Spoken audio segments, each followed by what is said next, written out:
Well, the Uganda's People Defense Forces, the UPDF, has now given its version of the story of what exactly happened between them and the South Sudanese People Defense Forces at the border between Uganda and South Sudan.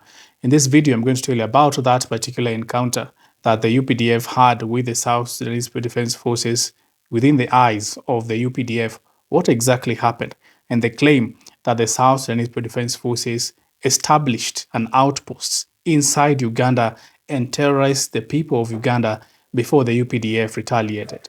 Well, this is Bonafide. If you haven't subscribed, kindly subscribe and hit the notification button so that when I release something new on the Uganda-South Sudan crisis, you get notified as soon as possible. An establishment of a military base from a different country in another country. Well, that is the accusation that the UPDF is now laying on the South Sudanese People Defense Forces. It is the explanation that the UPDF is now giving for the kind of reception that they had to the South Sudanese People Defense Forces after they said that they crossed the border to come into Uganda. Well, that is the only phrase that we had for the past few days, that the South Sudanese People Defense Forces went into Uganda and the Uganda People Defense Forces had to retaliate. But right now we have detailed information of what exactly happened according to the Uganda's People Defense Forces. They say that the South Sudanese People Defense Forces went as far as establishing an outpost, a military base inside Uganda. And that is part of the reason as to why the Uganda's People Defense Forces had to counter the advancements that have been made by the South Sudanese People Defense Forces. Well, all this happened at Yombe district north of Uganda, where the UPDF now say that they have reclaimed Fitinambaya from the South Sudanese People Defense Forces and that they have restored calm after a tense standoff. The UPDF has also gone further to say that the South Sudanese People Defense Forces did not only establish a military base inside Uganda, they went as much as to terrorize the people who are living in Uganda. According to the UPDF, the South Sudanese People Defense Forces had occupied the village of Fitinambaya and they were accused of killing civilians and causing destruction.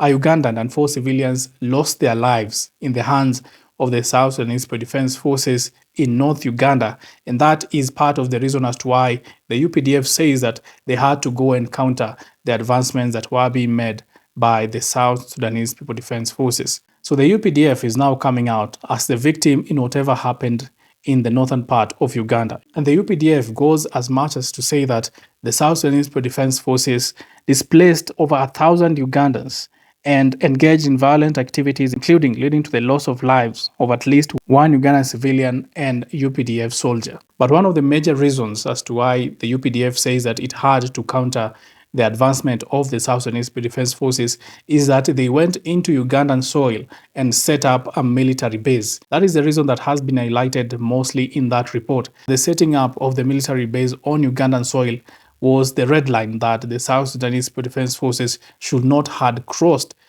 and perhaps all these would have been resolved differently. The setting up of the military camp was sort of a declaration of war against the Ugandan People Defense Forces, and that is why they retaliated. Of course, it is important to note that this is what the UPDF is claiming, because the South Sudanese People Defense Forces, the South Sudan Government Authority, also has a different story of what happened at their border with Uganda that led to the loss of lives of people. About 6 of the South Sudanese People Defense Forces lost their lives in that particular attack that happened at the border.